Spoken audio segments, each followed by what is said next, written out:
It's time for monthly money talks with Jenn. And today we're going to dive into owner pay. However that looks for you, whether you're taking a lump sum or you're paying yourself a salary, what we find is sometimes the business that you have built to support your life is either not funding it the way that it should or the way that you want it to, or sometimes the owner is taking too much from the business and it's actually making the business very unstable. So that's what we're going to dive into today.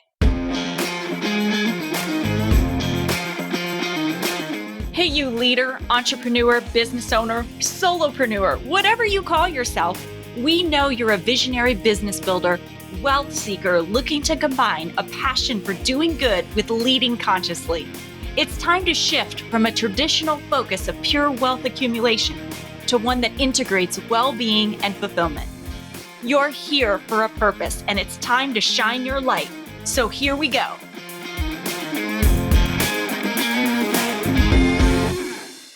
Welcome back to the Conscious Edge podcast. I'm your host, Alecia St. Germain, and founder of the Conscious Edge. And there was a very long time in my life where I really didn't feel like I understood how to run my business. I just knew how to make money.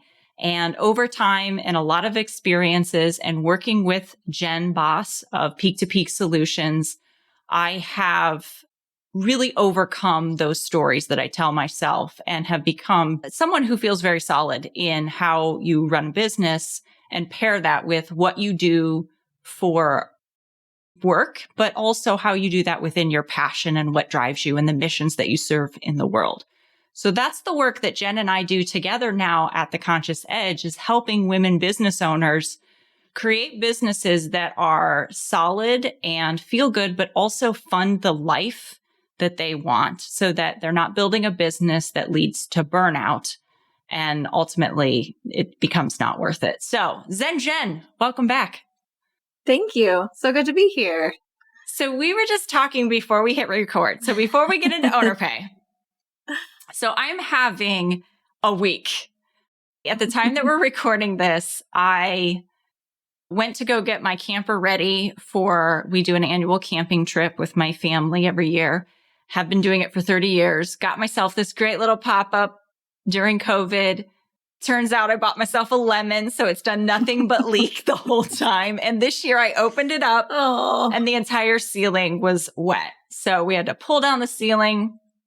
Dad and I are working on fixing it up. And I've come to the point where I realize it's just a great opportunity to spend quality time with my dad. But then a couple days later, for the first time ever, a deer ran into me and caused some damage on my car.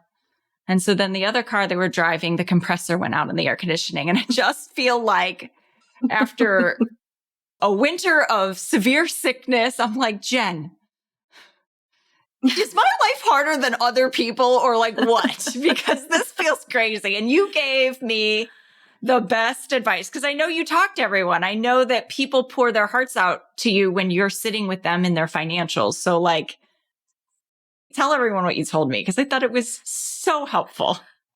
I really think that it's hard for everyone. And I speak personally versus just hearing everyone. But I do talk to a lot of people. I think it's really hard for everyone. And I do think it comes in these waves where all of a sudden it's like one thing and then the next thing and then the next thing. And it just dumps on you for a little while. I really see that. I feel that very much personally and see that for people.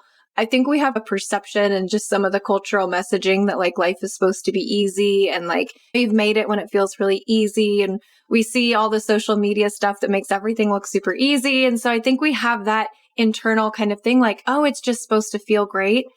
Honestly, personally, I think life is just a lot harder on the day to day than we maybe want it to be.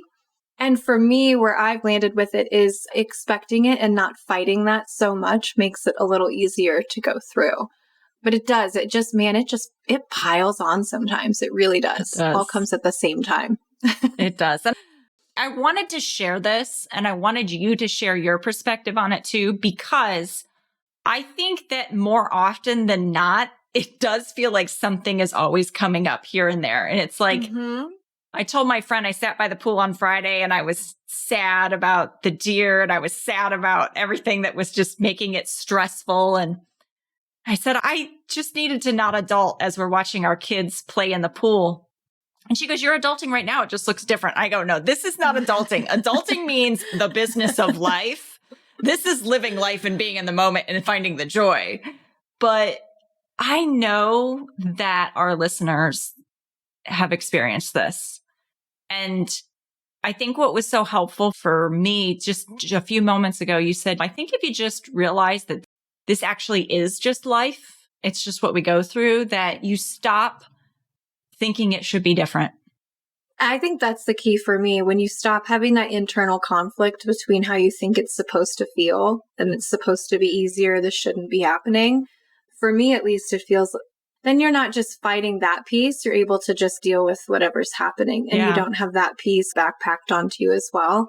It's like, and honestly, I do. I just think it's really hard. I do. I think life is full of really hard stuff. There's just a lot going on in the world.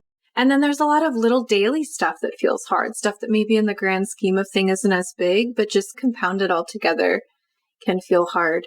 Yeah. But I know for us, like the second we have a water leak, because that's what we do, is we leak a lot of water over here. We know it's going to come in probably at least multiples of 3, 4, 5, something like that. It's just going to be a whole thing.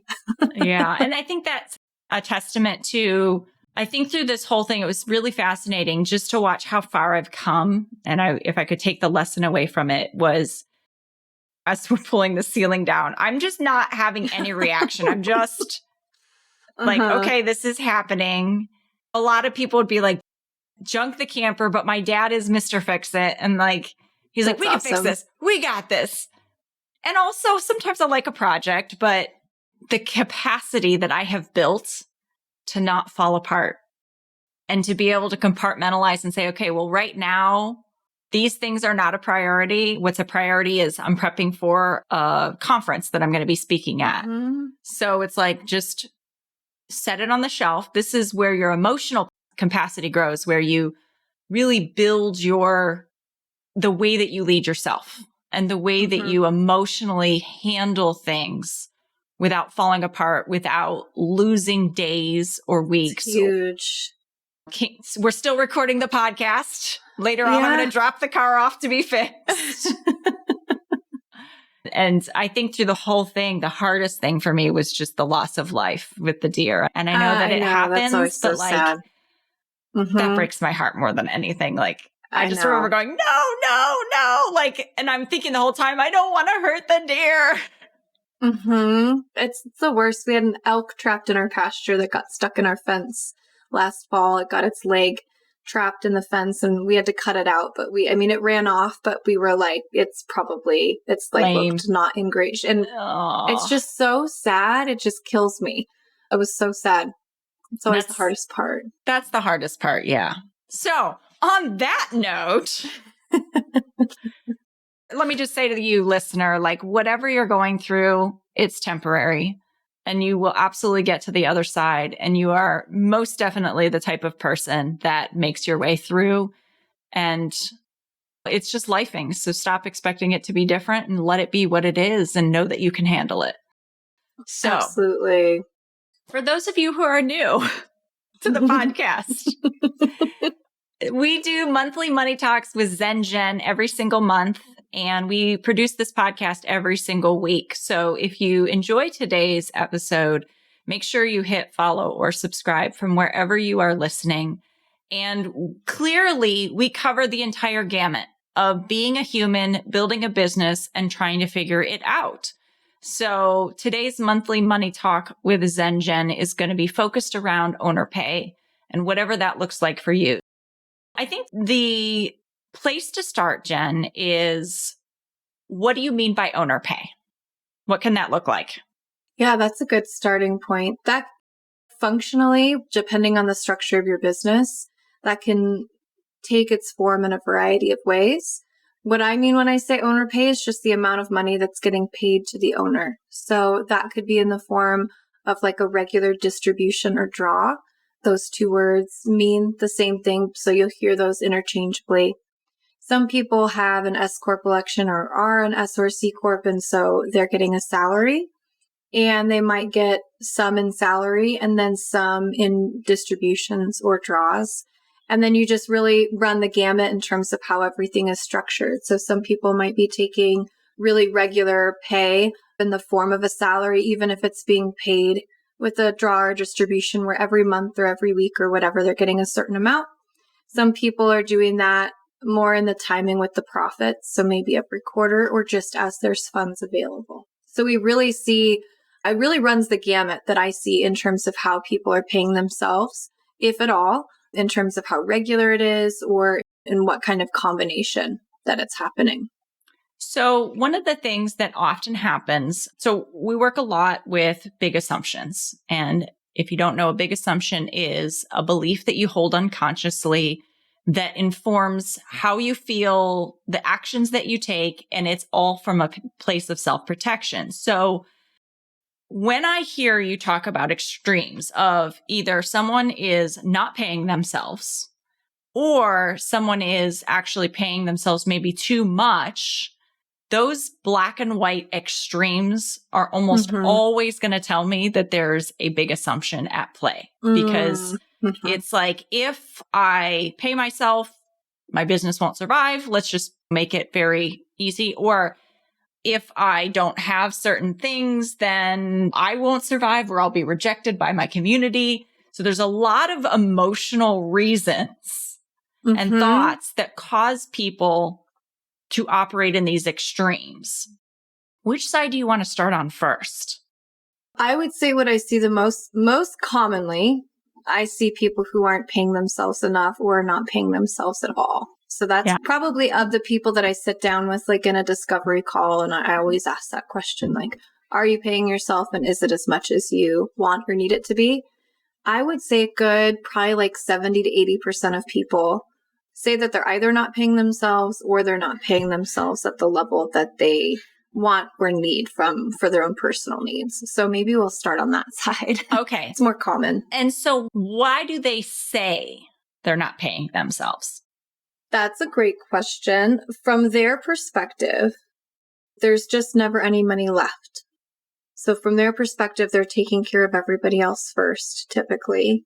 Typically, the people who aren't paying themselves see themselves as a lever that they can pull, right? So like, I have to pay my people, I have to pay my suppliers, I have to pay XYZ things, and then there's just not enough money left over for me. There is a truth in that to an extent, I think, as a small business owner, right? You are the one that owns the business.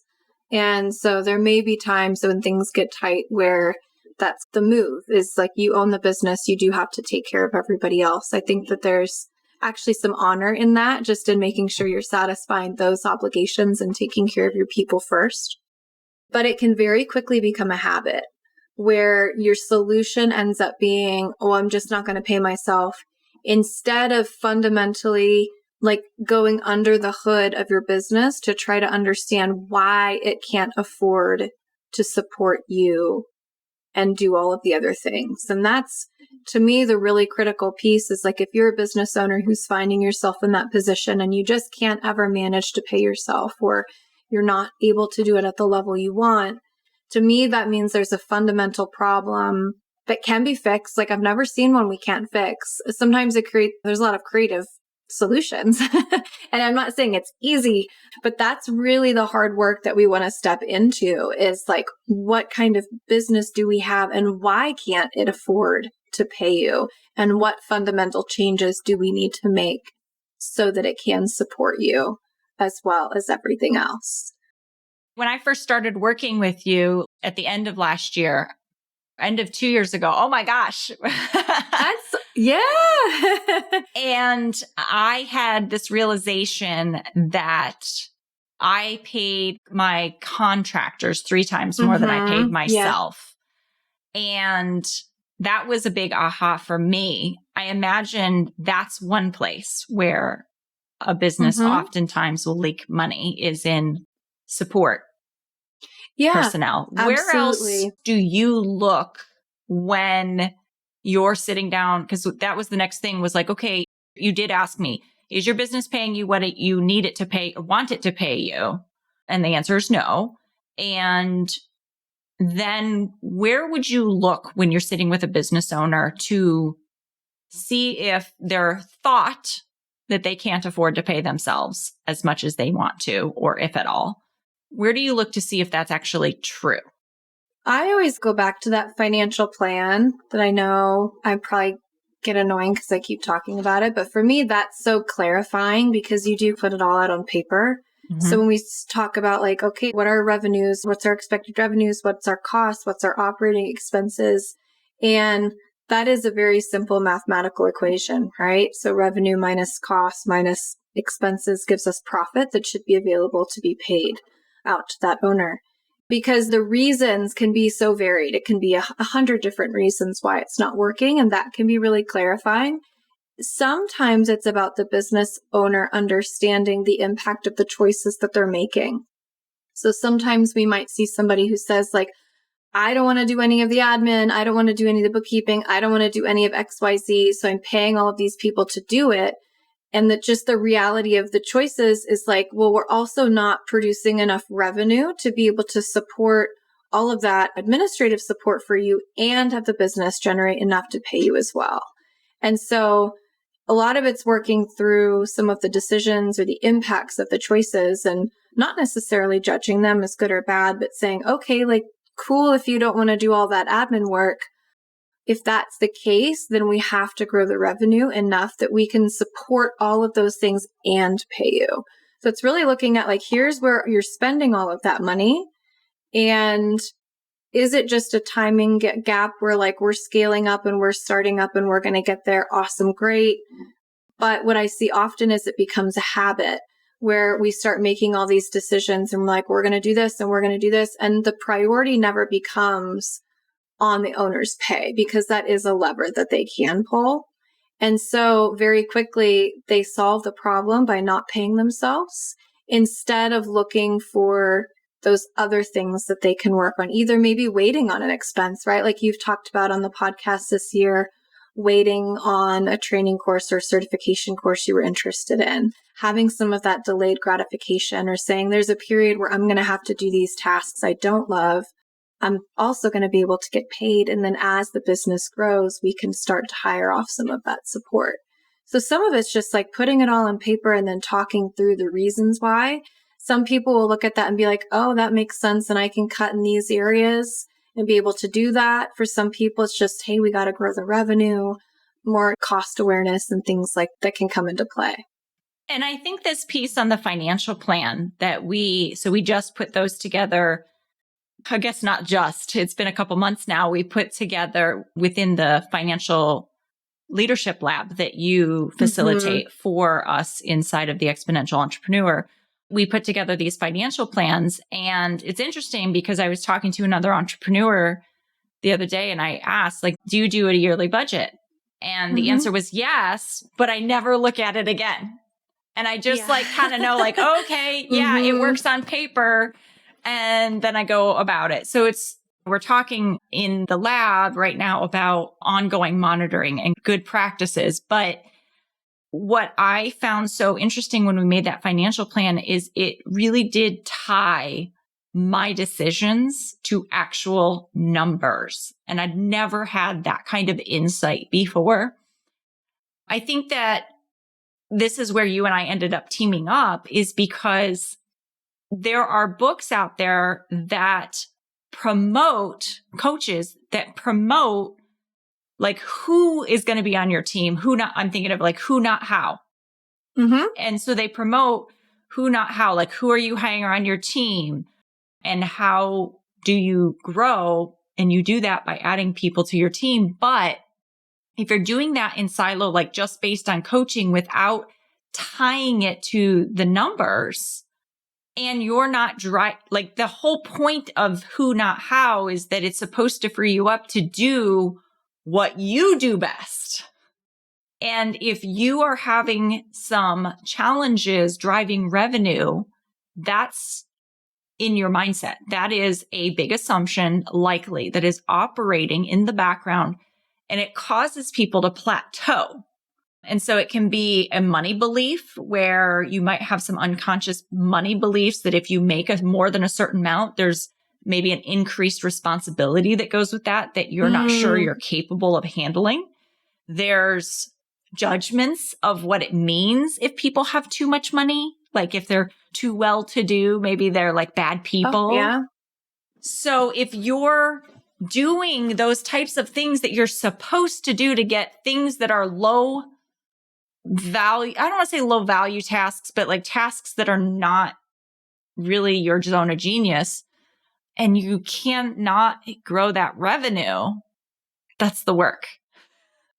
That's the work. And it also becomes that like prioritization. Like you even talked about being able to hire some administrative support sometime, right? Like being able to get you out of those more mundane tasks, keep you in your zone of genius. But again, if you jumped into doing that right now, you may not be able to pay yourself the same, or you may not be able to direct increased revenue towards you and your family's goals. And so a lot of people aren't making those decisions with that perspective.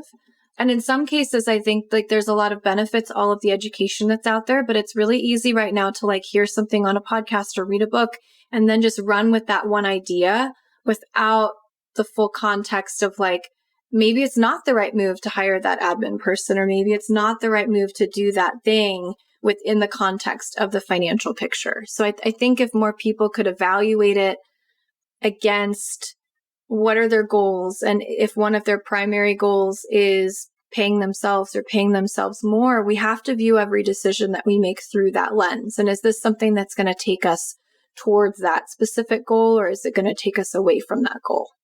Well, and I think part of that is having a plan. Like if I'm going to hire on this person, you and I have talked about this, if I'm going to hire on this person, what runway is needed? What is needed?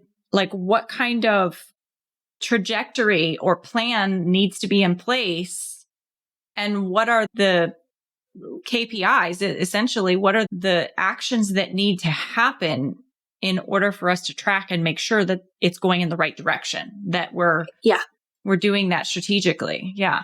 And it might sound complicated, but it's really not. It's not the most glamorous. I know it's not the most like, it really isn't. It's not the most glamorous. I also think people think it's a lot more intense maybe than it is. It really can be as simple as like, here's the goal. And then what actions do I need to take to start going there? And then checking in once a week. Are we doing these things? Yes or no? Creating some measurables around them. And it was interesting, since you and I have set up my KPIs, I find myself like, oh, okay, I need to do this first because this is what we're tracking. This is important. So often people prioritize urgent things over important things. And so that's a good one. I treat my KPIs as the important things that actually need to be done first. And then I handle the urgent things. I mean, barring that nothing's on fire, there isn't water flooding in somewhere. It's really probably not an emergency that can't wait an hour. The key is, can I emotionally manage myself? Do I have the emotional capacity to stay focused on the important things before I handle the urgent things? And I think that's where a lot of people struggle, is they emotionally want to make the thing that's making them uncomfortable stop first, versus being able to realize I can handle that in a moment. So I think that's a piece that's really important. Okay. And I think to that end also, some people get very comfortable with that dynamic, even if it's not serving them, right? Yeah. So I do see a lot of people who are just, they want to pay themselves more, but they constantly reach for other things and fill that space with other things. And then I see a lot of people who almost end up feeling guilty for paying themselves more, especially if they have a team. They're like, well, I should do more for my team, or which is, again, there's a really beautiful selfless aspect to that. I think those typically really are really great leaders. But what I always tell them is, if your business isn't serving you, you actually aren't going to be able to either serve your customers or serve your employees as much as what you could.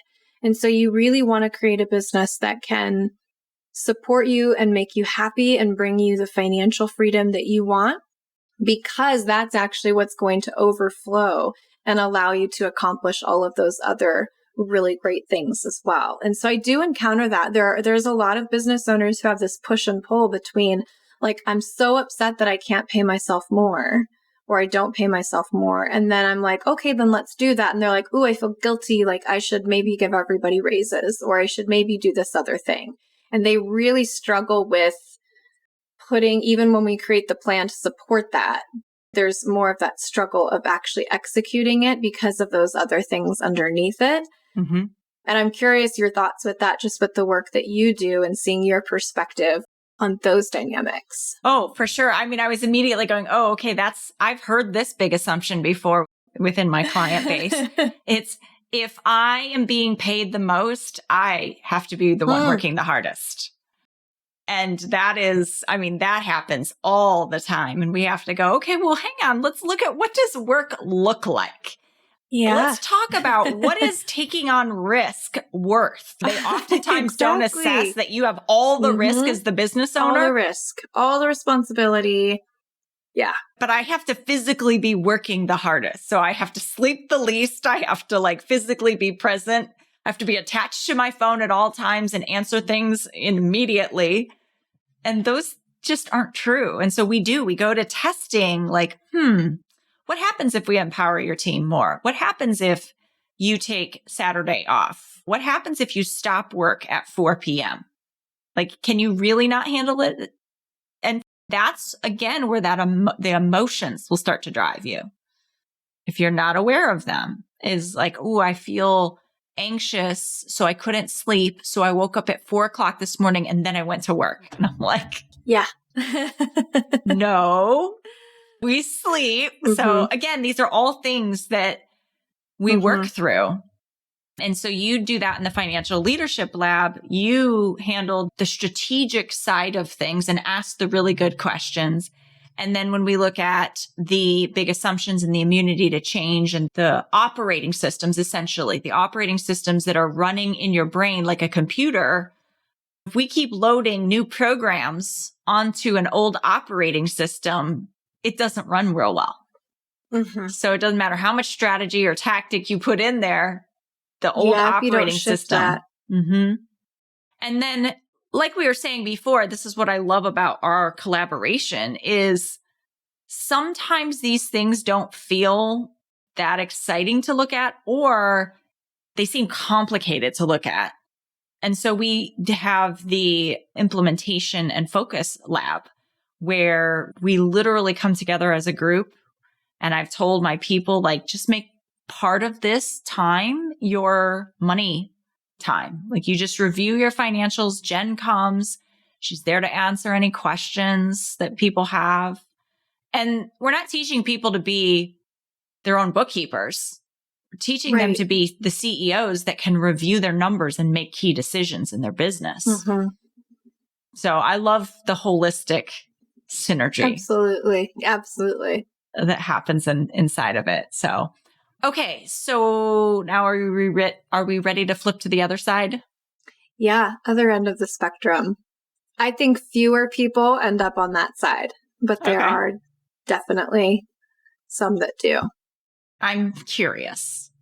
Do you think someone goes into their business on the side of it pays them really well and then they can't adjust for hard times? Or do you think they started on one end of the spectrum and then slowly made their way over to overpaying?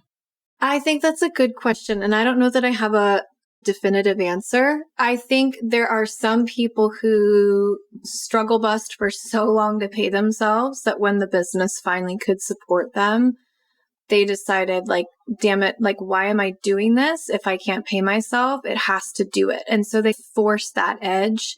You see that influence with the profit first theory, right? Of the owner has to get paid. And I don't disagree in theory, right? In theory, I want everybody to build a business that can support them. That really should be a primary goal. So I think some people get there on that side where they just finally can pay themselves. And then it scales up to a certain level where they have shifted maybe their personal lives to need that level of support, or they look at it in terms of the level of effort that they're putting in. And they think it, like I've heard several of my clients say something to the effect of, like, if I was going to work this hard, it has to be more worth it because I could just go get a job and make XYZ, right? So maybe they could get a job that pays them $125,000 and they could be working 40 or 50 hours a week. In their minds, because they're working so hard, maybe they're working 60 hours a week or 70 hours a week. It has to be worth it financially. And so they're like, I have to at least make 150 to make this even make sense.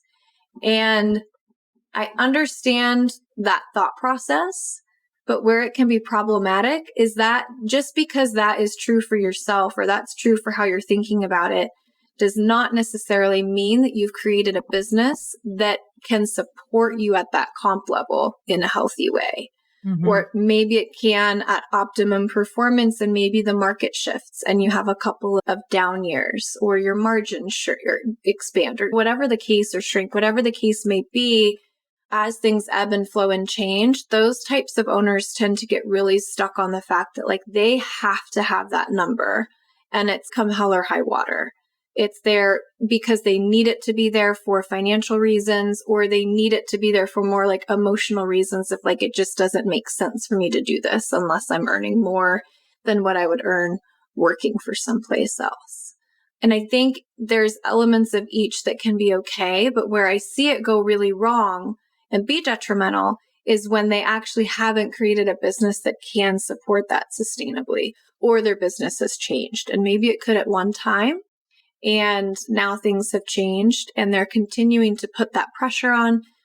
They're pulling all that money out of the business and then they're creating a business that is a bit fragile or has cash flow problems or things like that because their salary or pay is out of alignment with what the business can really support.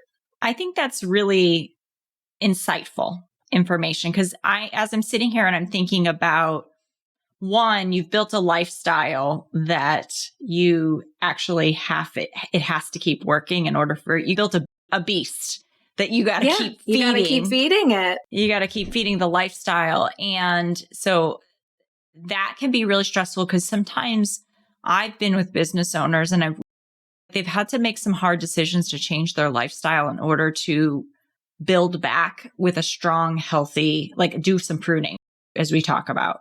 A couple monthly money talks ago, we talked about, is business cyclical? Mm-hmm. And as you were talking, I was thinking about, it also, I think, depends on what kind of business you have. So like you have a boring business, right? Yeah, it's financial. Fancy. It's nothing fancy. It's a boring business, but every year people need their books. You need it for taxes. It's not going away. Maybe there's some AI influence, but I think the piece where AI cannot replace what you do is the business owner side of things, the making the decisions based on the financials, the pivots that you talk people through. Yeah. So I think if you have something like that, if you're in a business model that is something like that doesn't change, maybe it isn't as cyclical and it's pretty predictable. But I think a lot of times people have businesses that are based on fad.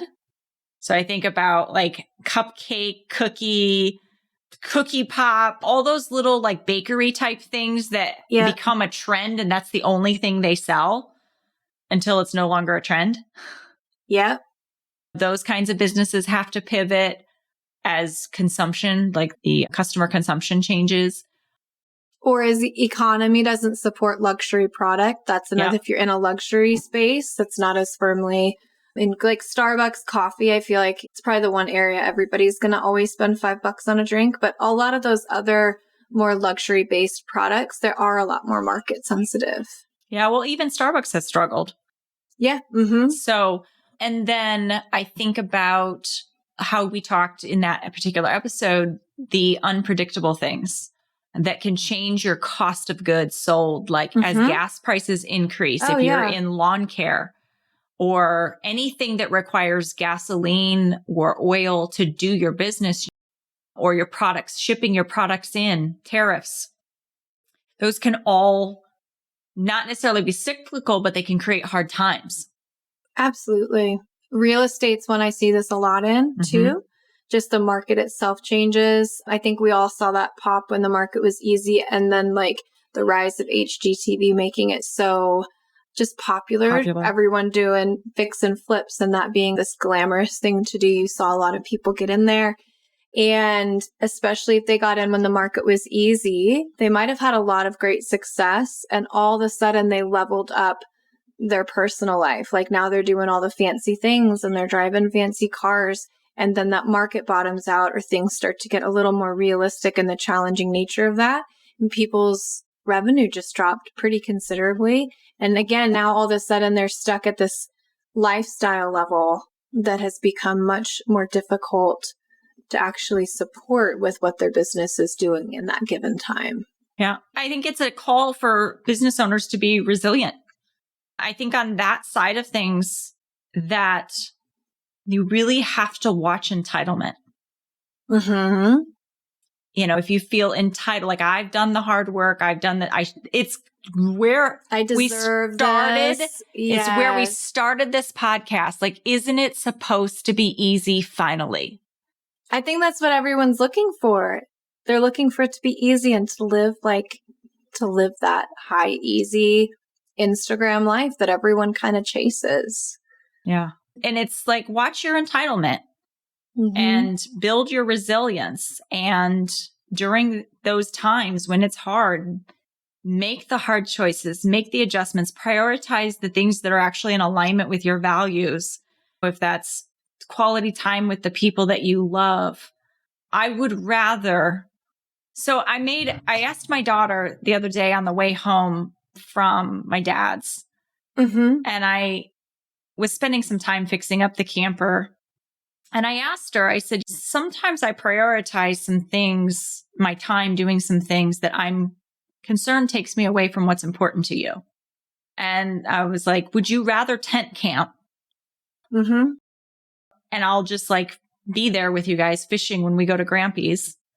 Or do you really want this camper? And they're both, my kids are like, we really want the camper, you know?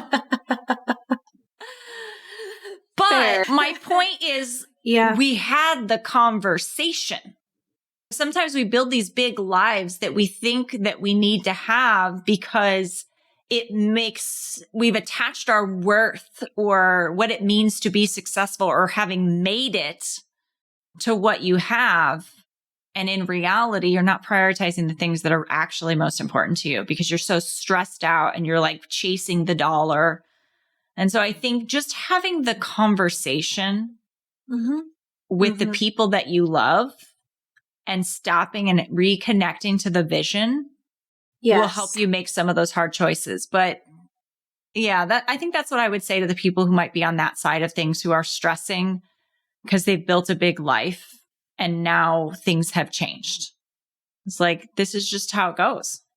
It is. And I think on the personal side, like if I could say one thing, it goes that financial capacity has so many different applications, but making sure especially if you're in a business that there is some volatility. So I think especially in something like real estate, but even in so many other businesses, like again, you own the business there. You are the ultimate person who's responsible. There is a lot of pressure on that. And so when it comes to the personal side and how much you level up, I think being aware of that is really important. And just because you have a really, really strong year or two, being careful to level up the personal side with a really healthy margin and say, like, is this repeatable? And do we feel really comfortable that this is repeatable? There's nothing wrong with generating excess that gets to be a little bit of play money. Maybe we'll go on some nice vacations or we do some things like that, but we're not buying double the house. So really being careful as a family unit to make those decisions that are in alignment with your values and keeping that thought in mind of if something only works if your business stays at that one certain level, you are going to create pressure somewhere. And there is a risk factor there because there are so many things. And there is that cyclical nature of business. It really does not tend to be that straight line going up. It really is an ebb and a flow. And so you want to build something where you can enjoy some of those wins for sure, but in a way that you don't desperately need that so badly that you create all of that undue pressure. Yeah. I've got this one client. He's probably the first client who's ever come to me, and I looked at his financials and I was like, I don't know if you need me. Like, you're killing it, dude. Like, you're doing great.